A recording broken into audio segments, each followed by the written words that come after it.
Good morning everyone. So this is me Dolly. I welcome you all here in Being Teacher platform.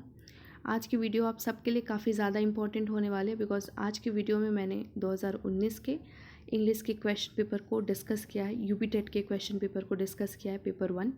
So video को पूरा देखें, half of the video देखें, skip ना करें because ये आपके लिए प्रॉब्लम क्रिएट करेगा। क्वेश्चंस को कैसे सॉल्व करते हैं, क्वेश्चन को कम टाइम में कितने अच्छे तरीके से सॉल्व करते हैं, ये सारी चीज़ें आपको इस वीडियो में पता चलेंगी। सो इसलिए it's humble request to you guys, watch it all, आप पूरा वीडियो देखें। And one thing more I just want to make you guys clear, इससे पहले की वीडियो में आपने मुझे अंकिता मैम समझ लिया था, कमेंट्स में कमेंट आ रहे थे कि Ankita ma'am. So I am not Ankita ma'am, I am Dolly. So इस बात का आप आगे से ध्यान रखें। सो चलिए हम शुरू करते हैं। एंड यस, अगर आपको कोई भी प्रॉब्लम हो, कोई भी क्वेरी हो, डाउट हो, आप हमें कमेंट सेक्शन में कमेंट करके बता सकते हैं। तो चलिए हम आज की वीडियो शुरू करते हैं। Question number 61, which of the following sentences is in passive voice. कौन सा गिवन सेंटेंस में कौन सा पैसिव वॉइस है। The teacher scolded him for being late, some boys were helping the wounded man, my watch was lost, someone may steal the bicycle. So इन सब given sentences में, इन सभी गिवन सेंटेंसेस में क्या है कि जो वर्क है वो किसके द्वारा किया गया है, किसके थ्रू किया गया है, वो सब्जेक्ट के द्वारा किया गया है। तो जैसे teacher scolded him for being late, यहाँ पे टीचर स्कोल्ड कर रहा है, स्टूडेंट को स्कोल्ड कर रहा है। स्टूडेंट मेंशन है बट ऑब्वियस है कि टीचर स्टूडेंट को ही स्कोल्ड करेगा। तो टीचर स्टूडेंट को स्कोल्ड कर रहा है किस लिए, क्योंकि वो लेट हो गया। तो यहाँ पे वर्क जो है सब्जेक्ट के द्वारा किया गया है। सब्जेक्ट यहाँ पे क्या है, टीचर सब्जेक्ट है आपका। सो ये तो ऑब्वियस है कि नेग्लेक्ट कर दे हम इस ऑप्शन को, ये नहीं होगा। Some boys were helping the wounded man, कुछ लड़के जख्मी आदमी की मदद कर रहे हैं। तो यहाँ पे भी some boys they are helping the wounded man, ये ऑप्शन भी, ये भी एक्टिव वॉइस है, ये भी क्लियर है कि ये सेंटेंस आपका एक्टिव वॉइस है। तो ये ऑप्शन है, क्योंकि पूछा क्या है आपका पैसिव वॉइस पूछा है। Someone may steal the bicycle, कुछ लोगों ने बाइसिकल को चोरी किया। ये भी किसने चोरी किया ये भले क्लियर नहीं है, ये हमें पता नहीं है, लेकिन someone may steal the bicycle, ये ऑप्शन भी नेग्लेक्ट करते हैं, ये भी नहीं होगा। My watch was lost, we can say कि ये ऑप्शन हो सकता है बिकॉज जो पैसिव वॉइस का जो रूल है, पैसिव वॉइस का जो रूल है उसमें हम क्या यूज़ करते हैं, was were plus past participle.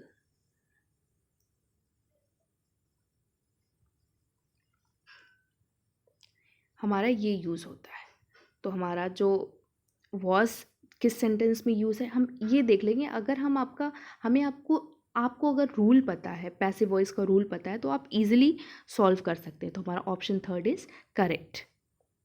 Coming to the next question, question number 62, which of the following alternatives is the correct passive voice of the following sentence. Do it का correct alternative आपको choose करना है कि do it को हम passive voice में कैसे कर सकते हैं। इट इज़ डन बिल्कुल नहीं होगा, इट इज़ डन, यहाँ पे हम इट इज़ डन ये सिंपल हमारा एक्टिव वॉइस ही एक कह सकते हैं। इट विल बी डन ये भी नहीं होगा, क्योंकि पैसिव वॉइस का रूल जो है was were and past participle use होता है। ऑप्शन सेकंड भी नेग्लेक्ट करना है। लेट इट बी डन सोच सकते हैं, इट बी डन ये भी हो सकता है। So option first, second and fourth हम इसको कट करते हैं बिकॉज ये हमारा ऑप्शन रॉन्ग है। Which one is correct, option third is correct, let it be done, option third is the correct. Coming to the next question, question number third, 63, which of the following words is plural. Crisis, second है analysis, criteria, index. इसमें से आपको ये बताना है कि कौन सा वर्ड प्लूरल है। सो जो क्राइसिस है, इसका जो ये क्राइसिस हमारा क्राइसिस है, क्राइसिस ये हमारा सिंगुलर है। इसका जो प्लूरल होता है वो होता है क्राइसिस, SES यहाँ पे लग जाता है, तो ये हमारा प्लूरल है। क्राइसिस का प्लूरल क्या होता है, क्राइसिस।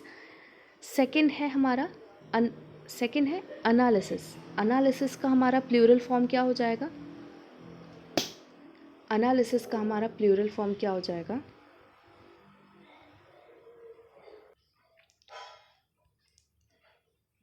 एनालिसिस, इसका हमारा प्लूरल है एनालिसिस। एनालिसिस, SES लग जाता है। ये एनालिसिस जो है ये सिंगुलर है और इसका एनालिसिस ये हमारा प्लूरल है, तो ये ऑप्शन भी नहीं होगा। यहाँ पे पूछा क्या कि कौन सा प्लूरल दिया हुआ है, फर्स्ट वन भी नहीं है, सेकंड भी नहीं है। Coming on the next third one, criteria. Criteria का हमारा जो प्लूरल है,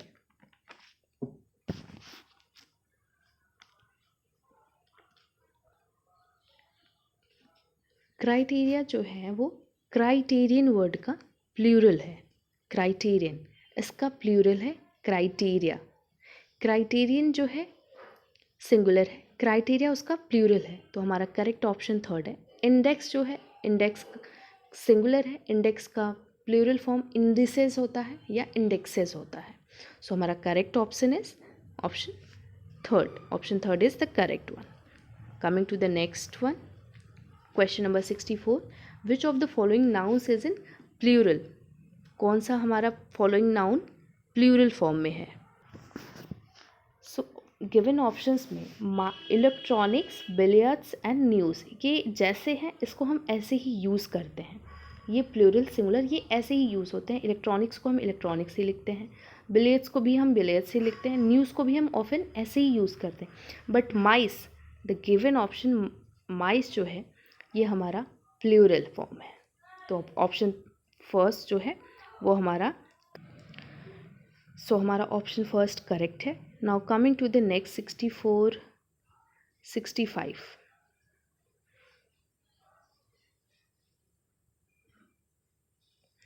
ही was an orphan lived with his uncle. वो एक अनाथ है, वो अपने किसके साथ रहता है? अंकल के साथ। ऑर्फन का मतलब होता है अनाथ। ऑर्फन मीन्स अनाथ। सो in the above given sentence identify the gender of word orphan। feminine नहीं होगा। feminine क्यों नहीं होगा? because feminine is used for female। common gender, neuter gender, masculine gender। हमारा जो orphan word है वो हमारा common gender में आ जाएगा। नीदर ये हमारा masculine ही है, नीदर ये feminine भी है, तो हमारा orphan common दोनों में ही हमारा यूज़ होगा, तो ऑप्शन सेकेंड इज हमारा करेक्ट है। Coming to the next question, question number 66, which of the following words is not a coordinating conjunction. So coordinating conjunction, ये जानने से पहले आप सबको ये पता होना चाहिए कि कोऑर्डिनेटिंग कंजक्शन होते क्या हैं। कोऑर्डिनेटिंग कंजक्शन हमारे 7 होते हैं। कौन से? For, no, nor, and, but, or, yet, और एक कौन सा है? सो। ये हमारा कोऑर्डिनेटिंग कंजक्शन है। तो इसमें से but,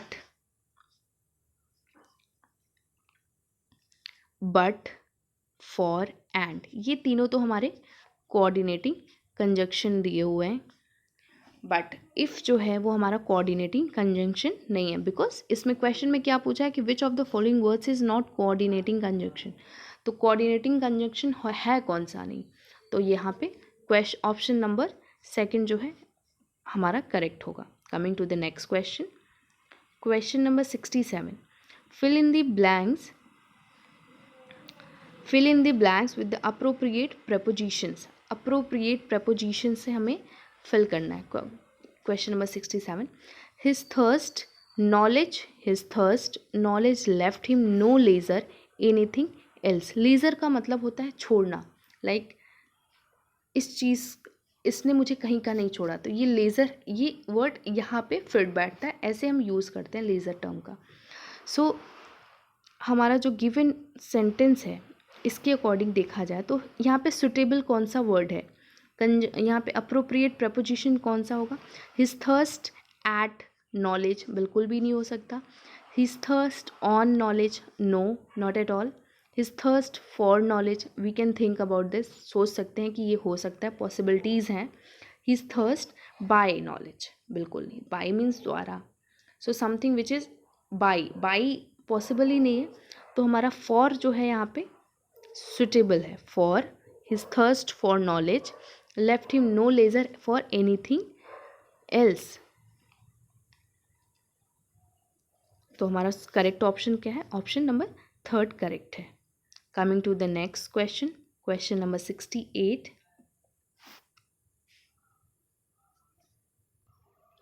So the word fast in the sentence, he is a fast writer. He is a fast writer is fast. यहाँ पे fast word क्या है? A noun? बिल्कुल नहीं. नाउन क्या होता है? नाउन किसी का नेमिंग वर्ड होता है. एडवर्ब जो हमारे वर्ब की क्वालिटी, लाइक एडवर्ब, उसको बोलते हैं. एडजेक्टिव, कंजंक्शन जो है एक एडिशनल वर्ड्स होते हैं जहाँ पे हम दो सेंटेंस को ऐड करने के लिए यूज़ करते हैं. तो यहाँ पे एडजेक्टिव हमारा हो जाएगा फास्ट, क्योंकि ये क्वालिटी बता रहा है. राइटर की क्वालिटी क्या है कि वो बहुत ही फास्ट लिखता है. सो हमारा फास्ट जो है एक एडजेक्टिव है. Fast is a adjective. तो हमारा option third is correct. Coming to the next question, question number 69. Which of the following is not a simple sentence? Options are C does not know good manners. C reads what she likes. He is a man of great knowledge. I have a very costly book in my house. So given options में C does not know good manners, यहाँ पे एक subject है, independent clause हमारा एक ही है. Second है C reads what she likes. उसको वही पसंद है जो वो वही पढ़ती है जो उसको पसंद है पढ़ना. He likes a man of great knowledge. I have a very costly book in my house. तो ऑप्शन नंबर सेकंड जो है हमारा यहाँ पे करेक्ट होगा, बिकॉज यहाँ पे दो इंडिपेंडेंट क्लॉज है. दो इंडिपेंडेंट क्लॉज है. इसकी भी आपको क्लॉज क्या होते हैं, इंडिपेंडेंट क्लॉज क्या होते हैं, कंपाउंड क्लॉज क्या होते हैं, ये सारी चीज़ें आपको समझाई जाएंगी. सो फिलहाल आप इसको सॉल्व करें. इंडिपेंडेंट क्लॉज दो हैं. क्यों? She likes and she reads. She दो बार यूज़ है, इंडिपेंडेंटली दो बार यहाँ पे शी यूज़ है. And this because of this reason हमारा ऑप्शन नंबर सेकेंड करेक्ट है. Coming to the next question, question number 70. The sentence he will be playing the piano in the concert day after tomorrow is in. He will be. So जो given options हैं इसमें present indefinite है. Present indefinite नहीं होगा, because present indefinite tense का जो helping verb है do does, ये तो नहीं होगा. फ्यूचर इम्परफेक्ट टेंस ये भी हो सकता है. फ्यूचर परफेक्ट कंटिन्यूस टेंस नहीं होगा, बिकॉज रहा, रहे, रही ये आ जाता है हमारा. फ्यूचर इंडेफिनिट टेंस ये भी पॉसिबिलिटीज़ नहीं है. और फ्यूचर परफेक्ट टेंस जो होते हैं, इम्परफेक्ट टेंस जो होते हैं, ऑप्शन सेकेंड यहाँ पे करेक्ट होगा, क्योंकि इसका जो हेल्पिंग वर्ब है, इसका जो शैल है, shall and will, subject plus जो रूल है फ्यूचर इम्परफेक्ट टेंस को लिखने का, subject, shall, will and then plus be होता है, प्लस प्रेजेंट पार्टिसिपल और उसके बाद ऑब्जेक्ट. ये हमारा फ्यूचर इम्परफेक्ट टेंस को बनाने का तरीका है. सो गिवन सेंटेंस में ही हमारा सब्जेक्ट हो गया है, ही हमारा सब्जेक्ट है. विल जो हमारा है ये फ्यूचर इम्परफेक्ट टेंस का जो हेल्पिंग वर्ब है वो भी यूज़ हो गया है. ये हमारा फिट बैठता है फ्यूचर इम्परफेक्ट टेंस के रूल के अकॉर्डिंग. सो ऑप्शन नंबर सेकेंड हमारा करेक्ट है. आई होप आप सबको ये समझ में आ रहा होगा. Coming to the next question, question number 71. In which of the following sentences is the subject of verb is a feminine gender noun? बहुत easy है. All the male members have arrived. All the young men have arrived. All the old men have arrived. All the female members have arrived. Question क्या पूछा है कि feminine gender, feminine gender noun पूछ रहा है, ठीक है। तो feminine gender noun always use for female, इसके लिए यूज़ होता है। तो हमारा option number clearly option number 4 हमारा करेक्ट हो जाएगा, क्योंकि यहाँ पे हमारी बात किसकी हो रही है, फीमेल मेंबर्स की बात हो रही है। और सारे ऑप्शंस में आप देख सकते हैं मेल मेंबर्स हैं, यंग मेन हैं, ओल्ड मैन है, बट यहाँ पे हमारा फीमेल मेंबर्स। ऑप्शन 4 हमारा करेक्ट हो जाएगा। Coming to the next question, question number 72।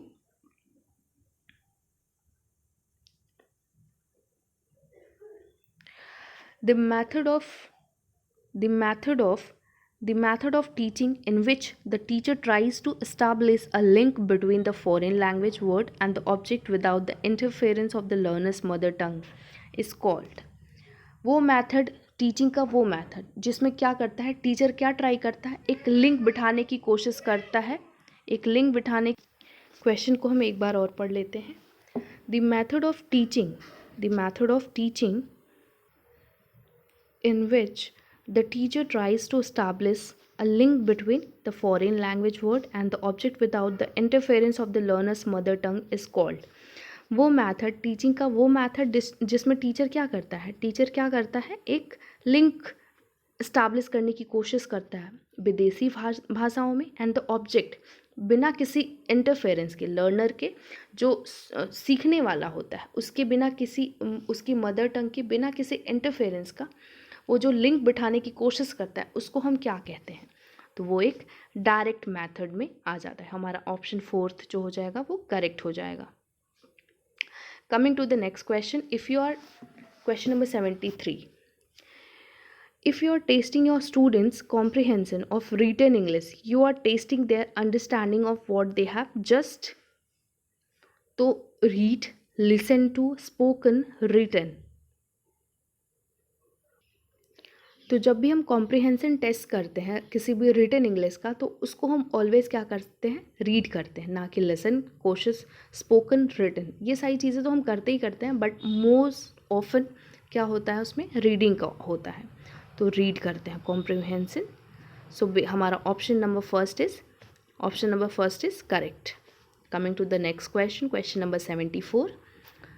Choose the correct sentence, please listen your teacher. Please listen your teacher, please listen towards your teacher, please listen of your teacher, please listen to your teacher। मैं आप सबको एक चीज़ बहुत ही clear बता दूं कि अगर आपको क्वेश्चंस समझ नहीं आ रहे हैं, लाइक क्वेश्चन क्या पूछ रहा है, या फिर आपको डाउट है कि ऑप्शन कौन सा होगा, तो कभी कभी ये होता है ना कि हम जैसे नॉर्मल, जैसे ये आपका क्वेश्चन 74 ही आप देख लीजिए, ये हमारा डेली बेसिस पे हम स्कूल टाइम में बहुत सुना करते थे, please listen to your teacher. ये हम डेली हम ये सारी चीज़ें ये ऐसे हम सुना करते थे हमारे क्लासेस में। कोई भी हमें सजेस्ट करता था इंग्लिश में ही, like please listen to your teacher. तो कभी कभी रिलेटेबल क्वेश्चंस भी पूछे जाते हैं जो हमारे डेली बेसिस में हमने कभी यूज़ किया हो। तो हमारा इस पे भी आप देख सकते हैं कि अगर एक सुटेबल, एक फिट जो सेंटेंस होता है वो इसमें करेक्ट कौन सा है। तो हमारा ऑप्शन नंबर 4 हो जाएगा, please listen to your teacher. Option 4 is correct. Coming to the next question, find out the correct sentences. I am not believing him, both of the above, none of the above, I don't believe him. Correct sentence क्या होगा, आई don't believe him. मैं वही बता रही हूँ जैसे 74 75 दोनों ही एक दूसरे से जुड़े हुए क्वेश्चन हैं। ये अगर आपको ग्रामेटिकली आपको प्रॉब्लम है, ग्रामेटिकली आप बहुत ज़्यादा अच्छे नहीं हैं, आपको समझ में नहीं आ रहा है ग्रामर, या फिर एग्ज़ाम का टाइम है, आपके पास टाइम नहीं है पढ़ने का कुछ भी, तो कुछ क्वेश्चंस ऐसे पूछे जाते हैं जो हमारे डेली बेसिस पे हमने यूज़ किया हो। आई don't believe him at all, ये हम ऑफन ये वर्ड्स, ऐसे सेंटेंसेस सुनते हैं। तो आप इससे भी अपना थोड़ा सा आइडिया लगा सकते हैं, क्योंकि वो एग्ज़ाम का टाइम होता है, वहाँ पे हमें कुछ भी पढ़ने का वक्त नहीं हमारे पास होता है। तो ऐसे में आप ये ट्रिक अप्लाई कर सकते हैं। तो क्वेश्चन नंबर 4 हमारा करेक्ट हो जाएगा। Coming to the next question, question number 76।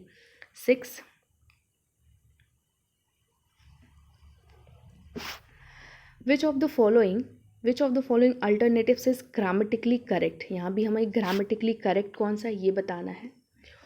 all this men are gentle, all these men are gentle, all these men are gentle, all these men are gentle. तो option अगर हम first option की बात करें, all this men are gentle, this तो पहली बात singular के लिए यूज़ नहीं होता, ठीक है. ऑल दिस यहाँ पे हम यूज़ नहीं कर सकते, ऑप्शन फर्स्ट रॉन्ग है. ऑल दीज मैन, अगर हम दीज यूज़ किए हैं तो हमारा यहाँ पे मेन ही होना चाहिए, तो ऑब्वियस सेकेंड ऑप्शन भी करेक्ट रॉन्ग हो जाएगा. थर्ड ऑप्शन पे आए, all these mans are gentle, कभी मैन का प्लूरल फॉर्म मेन होता है, मैन्स यहाँ पे है, ये भी रॉन्ग है. All these men are gentle, absolutely correct, तो हमारा ऑप्शन नंबर फोर्थ क्या हो जाएगा, वो करेक्ट हो जाएगा. Coming to the next question, तो इसका आपको समझ में आ गया होगा.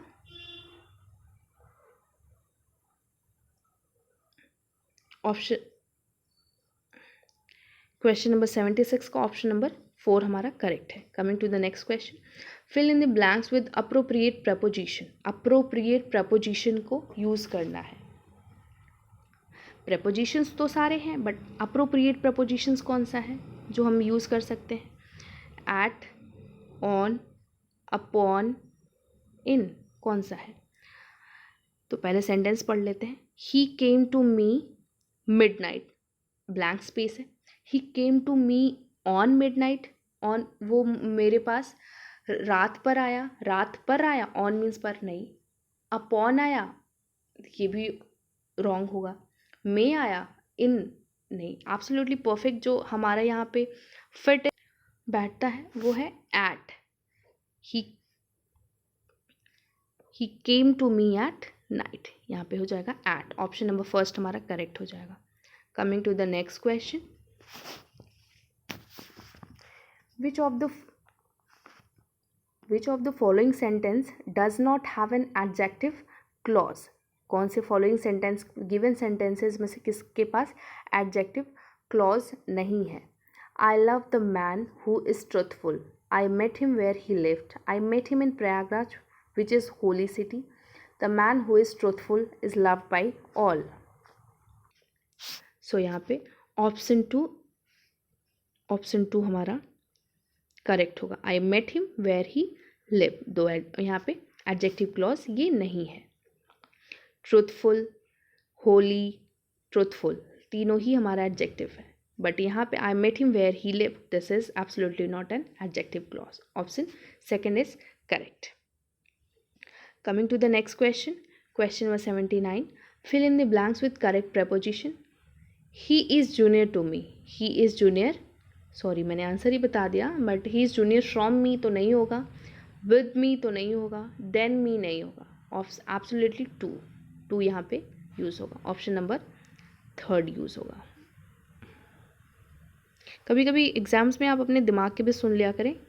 जब नहीं आए ऑप्शंस, नहीं आ रहा है हमको, तो अब जिसने नहीं पढ़ा है भाई उसका तो प्रॉब्लम हो जाएगा अगर आपने उसको छोड़ दिया तो कभी कभी अपने दिमाग के भी सुन लेते हैं कि हाँ ये बहुत रेयर केस में, यूजुअली नहीं कि हर एक क्वेश्चन पे आप ही अपने दिमाग का जो ट्रिक है वो अप्लाई करें कि नहीं, क्योंकि ऐसे एग्ज़ाम्स में हम कम ही अप्लाई करें तो ज़्यादा बेटर है. बट हाँ, इन केस अगर आपको नहीं आ रहा है, समझ में ही नहीं आ रहा है कि क्वेश्चंस में इसका आंसर क्या होगा, तब हमारा दिमाग कभी कभी सही बता देता है कि नहीं इसका आंसर यही हो सकता है, तो आप अप्लाई कर सकते हैं. लाइक इसी सेंटेंस को देख लीजिए आप, ही is junior me, he is junior, option यहाँ पे ब्लैंक है, यहाँ पे क्या फिल होगा, from me, with me, than me, तीनों ही ऑप्शन हमारे फिट नहीं बैठते. कभी कभी हमें ये देखना पड़ता है ना कि सुटेबल सेंटेंस कौन से हैं.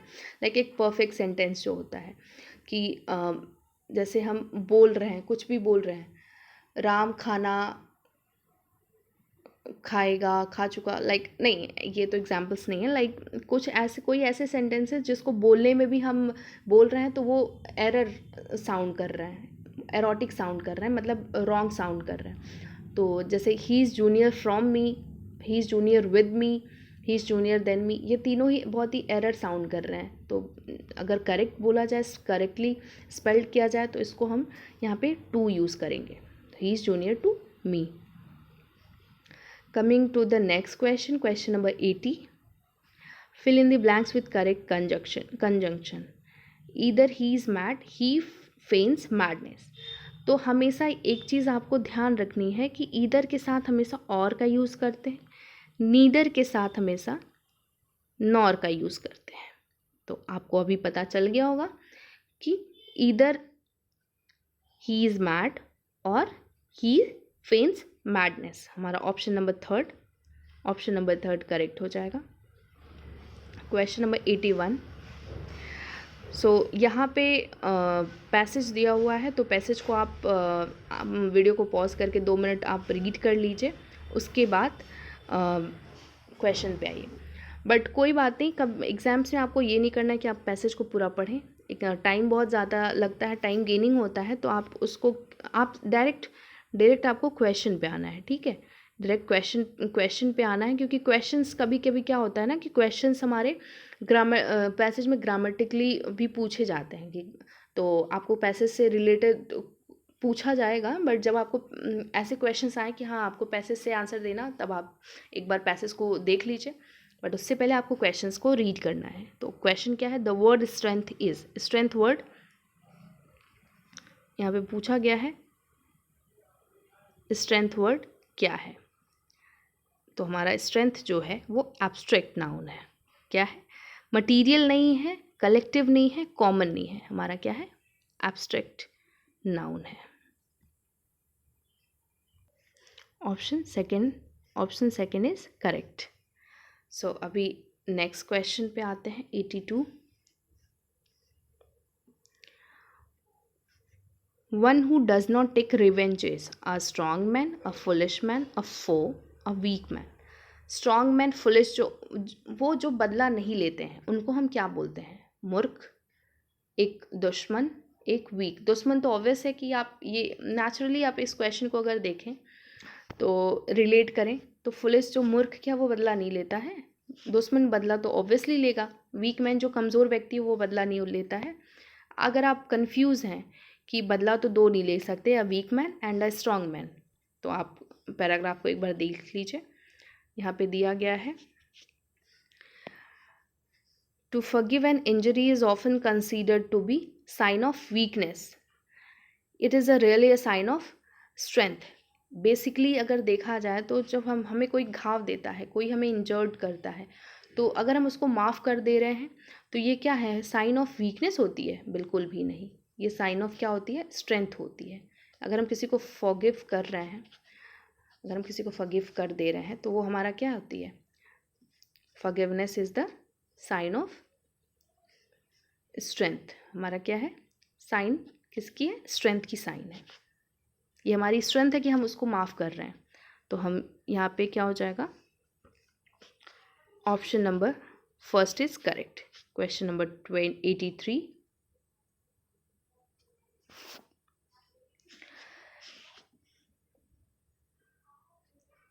What is the meaning of word untrodden?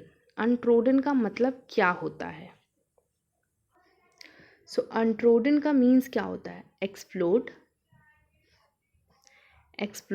Hidden, explicit, unexplored. तो बेसिकली अनट्रोडन का मतलब होता है अनएक्सप्लोर्ड, विच इज एक्सप्लोर्ड का मतलब होता है which is known, something which is accessible, explored, hidden छुपा हुआ, explicit which is explicit is which is clear जो है उसको हम एक्सप्लिसिट कहते हैं। सो अनट्रोडन का मतलब होता है unexplored. Option number 4 is correct. So question number 84, identify the correct figure of speech used in the second stanza. So figure of speech से काफ़ी क्वेश्चंस पूछे जाते हैं, हम इसकी एक अलग वीडियो बनाएंगे फिगर ऑफ स्पीच की। सो फिलहाल सेकेंड स्टैंजा में कौन सी फिगर ऑफ स्पीच यूज़ हुआ है, चलिए हम सेकेंड स्टैंजा को देखते हैं। 84,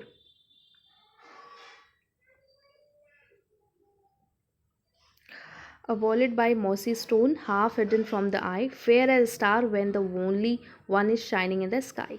तो यहाँ पे अगर हम देखें इस पूरे सेंटेंस को देखें तो फेयर एज स्टार, यहाँ पे कंपैरिजन हो रहा है, ठीक है, स्टार से कंपेयर किया जा रहा है। तो यहाँ पे हमारा कौन सा फिगर ऑफ स्पीच होगा, सिमिली। थर्ड, बिकॉज सिमिली में क्या होता है कि हम बेसिकली कंपेयर करते हैं, comparison of one thing with another, किसी से कंपेयर करना, कंपैरिजन होता है, ठीक है। सो यहाँ पे हमारा स्टार बहुत ही ब्यूटीफुल है, fair as star when the only one is shining in the sky, तो ऑब्वियसली हमारा ऑप्शन थर्ड जो है वो करेक्ट होगा। ऑप्शन नंबर 85 हमारा क्या होगा? Question number 85, which of the following sentences is are correct? There is a few hope of his recovery. He showed few concern for his nephew. He showed little mercy to the vanquished. तो हमारा few जो है, पहले तो ये जान लीजिए कि फ्यू जो है हमारा अमाउंट, जब हमें अमाउंट, फ्यू जो है काउंटेबल है, फ्यू को हम जब अमाउंट होता है किसी चीज़ का अमाउंट या फिर किसी चीज़ को हम काउंट कर सकते हैं, वहाँ पे हम फ्यू का यूज़ करते हैं। सो यहाँ पे जो बेस्ट सुटेबल वर्ड यूज़ होता है वो क्या है? Little.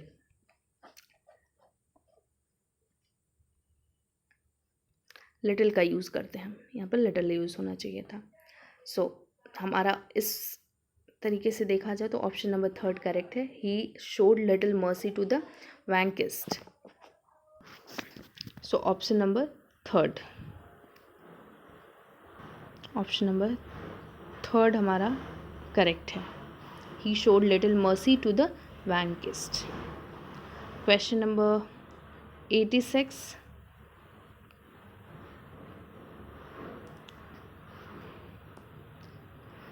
Put out the sentence which is in past perfect tense. Put out the sentence जो कि पास्ट परफेक्ट टेंस में है। I had written my letter before he arrived, we were listening to the radio all evening, it was getting darker, he studied many hours every day. So हमारा जो past perfect tense है उसका जो helping verb होता है वो क्या है? सो जो पास्ट परफेक्ट टेंस है उसका हेल्पिंग वर्ब हमेशा क्या है? हैड होता है। एंड हमेशा हम वहाँ पे क्या यूज़ करते हैं? वर्ब का third form. Past perfect tense में वर्ब का थर्ड फॉर्म यूज़ किया जाता है। लाइक गो है तो गॉन हो जाएगा, ईट है तो ईटेन हो जाता है, ठीक है। सो यहाँ पे अगर हम देखें तो एक ही सेंटेंस है जिसमें पास्ट परफेक्ट टेंस फिट बैठता है, जैसे option number 1, I had written my letter before he arrived. Arrive ये वर्ब का थर्ड फॉर्म यूज़ हुआ है एंड यहाँ पे हेल्पिंग वर्ब यूज़ है। बाकी ऑप्शंस में ये ऐसा नहीं है। We were listening to the radio all evening, it was getting harder darker, sorry. So option number first is correct, 86. Coming to the next question, question number 87, fill in the blanks with the correct article, article a, n और the। 3 articles होते हैं, a, n और the, indefinite and definite articles, ये सारी चीज़ें होती हैं। So option पहले क्वेश्चंस को पढ़ लेते हैं। Neil Armstrong was first man to walk on moon. अब यहाँ पे जो यहाँ पे सुटेबल आर्टिकल है वो कौन सा होगा? तो नील आर्मस्ट्रॉन्ग, एन तो हमेशा जब वॉवल्स होते हैं, वॉवल्स के पहले हम एन यूज़ करते हैं, बिल्कुल भी रॉन्ग है। The, a, an, a, the, तो हमारा ऑप्शन नंबर सेकंड जो होगा वो करेक्ट है, the end the. So option number second is the correct one. 87, 88, coming to the next question number 88, fill in the blanks with the following sentence, fill in the blank in the following sentence. The teacher has been teaching for R। तो H यहाँ R में H जो है silent होता है, H जो है silent है, ठीक है। सो हमारा एन यहाँ पे यूज़ होगा, ओ एच साइलेंट हो गया तो ओ यू आर हो गया, यहाँ पे आर, ओ जो है हमारा वॉवल है, तो उसके लिए हमेशा हम क्या यूज़ करेंगे? एन यूज़ करेंगे। इतना ध्यान रखिए आप सब कि वॉवल, कोई भी वर्ड अगर वॉवल से स्टार्ट हो रहा है, कोई भी वर्ड अगर वॉवल से स्टार्ट हो रहा है, like a, E, I, O, you, अगर इन पांचों में से किसी से भी स्टार्ट हो रहा है तो हमारा हमेशा उस वर्ड के पहले हम क्या यूज़ करेंगे, एन यूज़ करेंगे, ठीक है। So option number first correct है। Question number 89, add the right suffix to pluralize the word ox. Right suffix हमें यहाँ पे यूज़ करना है, oxes, oxies, oxes, ox, oxen. तो यहाँ पे तो सफिक्स प्रीफिक्स दो होते हैं। प्रीफिक्स हमेशा स्टार्टिंग में यूज़ होता है। वर्ड को अगर हम डिवाइड करें, लाइक ओ, यहाँ जो परफेक्ट जो यहाँ पे जो सफिक्स यूज़ होगा वो हमारा ऑक्सिन यूज़ होगा। तो लाइक हम इसी वर्ड को अगर देखें OXEN, ऑक्सिन में ये ऑक्स जो है ये हमारा प्रीफिक्स है। प्रीफिक्स यानी firstly used, auxin EN which is last में हम जो यूज़ कर रहे हैं। तो जो हमारा सफिक्स है वो हमारा EN यहाँ पे यूज़ हो जाएगा। Option number fourth correct. Coming to the next question, last question of the video, change the word grow into a noun by adding one of the suffix given below. यहाँ भी वही करना है। ग्रो को हम कौन सा suffix use करके नाउन में चेंज कर सकते हैं। ग्रो को हमेशा हम ग्रोथ, नाउन जो इसका फॉर्म हो जाएगा वो ग्रोथ हो जाएगी। तो ऑप्शन नंबर फर्स्ट जो है 90 का करेक्ट है। क्वेश्चन नंबर 90 का option first is correct. Grow को हमेशा हम नाउन में अगर हमको इसको चेंज करना है तो वो ग्रोथ होता है, ग्रोथ, ठीक है। तो ये आज की वीडियो में आज हम इतना ही रखते हैं। एंड आपको कोई भी डाउट हो आप हमें कमेंट सेक्शन में कमेंट करके बता सकते हैं। कोई भी क्वेरी हो सब हम आपकी प्रॉब्लम सॉल्व करने की पूरी कोशिश करेंगे। Till then stay secure, stay safe, bye.